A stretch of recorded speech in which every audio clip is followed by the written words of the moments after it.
that are here.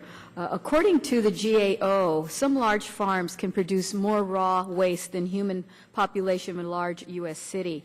As an example, a very large hog farm with as many as 800,000 hogs generates more than 1.5 times the sanitary waste produced by 1.5 million residents of Philadelphia, Pennsylvania in 1 year.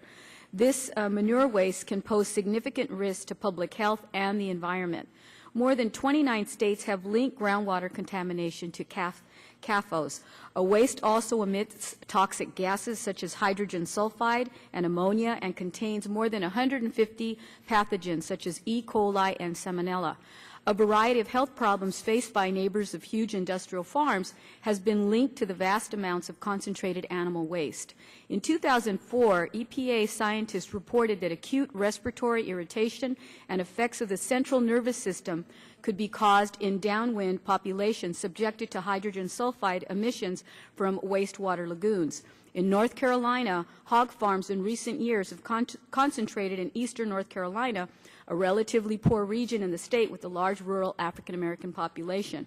This has led to a growing concern that the environmental health impacts of factory farms, large ones, are disproportionately borne by poor, low-income, and minority communities. Just this summer, releases from the XL dairy in Minnesota forced the evacuation of residents near the dairy from their homes as emissions were deemed a public health hazard.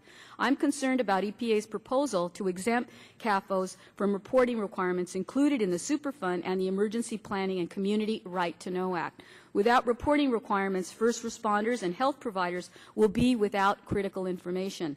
The National Association, which represents members and staff of state emergency response commissions, wrote that the EPA's proposal, and I quote, endangers responders and the public by denying them information they would use to protect themselves from hazardous releases, unquote.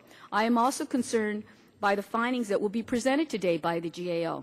The GAO found that EPA lacks the information it needs to effectively regulate CAFOs and has yet to assess the extent to which these pollutants may be impairing human health and the environment.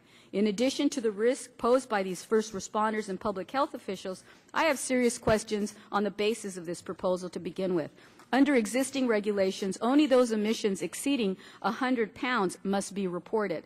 In 2005, the EPA offered animal feeding operations an opportunity to sign a voluntary consent agreement in final order. Under the agreement, animal feeding operations are required to report any releases above the reportable quantity once emission protocols have been established. In return, participating operations will receive a limited release from enforcement for certain past and ongoing violations.